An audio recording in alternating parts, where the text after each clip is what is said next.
جو چیز آسمانوں میں ہے اور جو چیز زمین میں ہے سب اللہ کی تسبیح کرتی ہے، اسی کی سچی بادشاہی ہے اور اسی کی تعریف ہے، اور وہ ہر چیز پر قادر ہے۔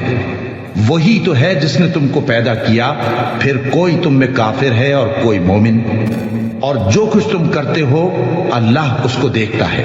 اسی نے آسمانوں اور زمین کو حکمت سے پیدا کیا، اور اسی نے تمہاری صورتیں بنائیں اور صورتیں بھی اچھی بنائیں، اور اسی کی طرف تمہیں لوٹ کر جانا ہے۔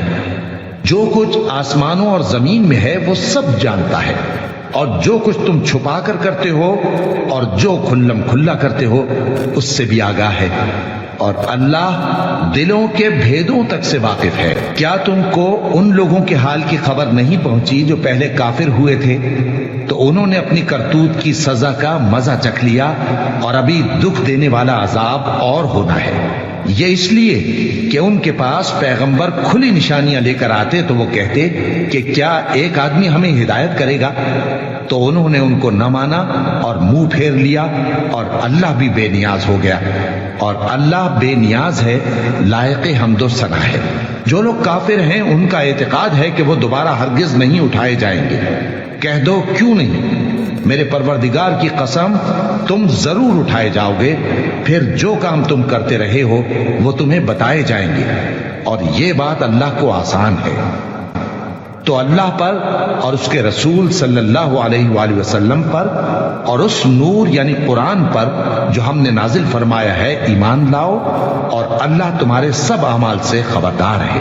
جس دن وہ تم کو اکٹھا کرے گا یعنی حشر کے دن، وہ نقصان اٹھانے کا دن ہے، اور جو شخص اللہ پر ایمان لائے اور نیک عمل کرے وہ اس سے اس کی برائیاں دور کر دے گا، اور جنت کے باغوں میں جن کے نیچے نہریں بہ رہی ہیں داخل کرے گا۔ وہ ہمیشہ ہمیشہ ان میں رہیں گے، یہی بڑی کامیابی ہے۔ اور جنہوں نے کفر کیا اور ہماری آیتوں کو جھٹلایا وہی اہل دوزخ ہیں کہ ہمیشہ اس میں رہیں گے، اور وہ بری جگہ ہے۔ کوئی مصیبت نازل نہیں ہوتی مگر اللہ کے حکم سے، اور جو شخص اللہ پر ایمان لاتا ہے وہ اس کے دل کو ہدایت دیتا ہے، اور اللہ ہر چیز سے باخبر ہے۔ اور اللہ کی اطاعت کرو اور اس کے رسول کی اطاعت کرو، پس اگر تم منہ پھیر لوگے تو ہمارے پیغمبر کے ذمے تو صرف پیغام کا کھول کھول کر پہنچا دینا ہے۔ اللہ جو معبود برحق ہے اس کے سوا کوئی عبادت کے لائق نہیں، تو مومنوں کو چاہیے کہ اللہ ہی پر بھروسہ رکھیں۔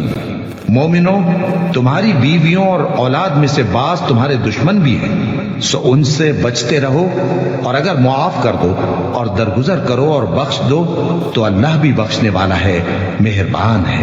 تمہارا مال اور تمہاری اولاد تو آزمائش ہے، اور اللہ کے ہاں بڑا اجر ہے، سو جہاں تک ہو سکے اللہ سے ڈرو اور اس کے احکام کو سنو اور اس کے فرمانبردار رہو اور اس کی راہ میں خرچ کرو، یہ تمہارے حق میں بہتر ہے۔ اور جو شخص طبیعت کے بخل سے بچایا گیا تو ایسے ہی لوگ راہ پانے والے ہیں۔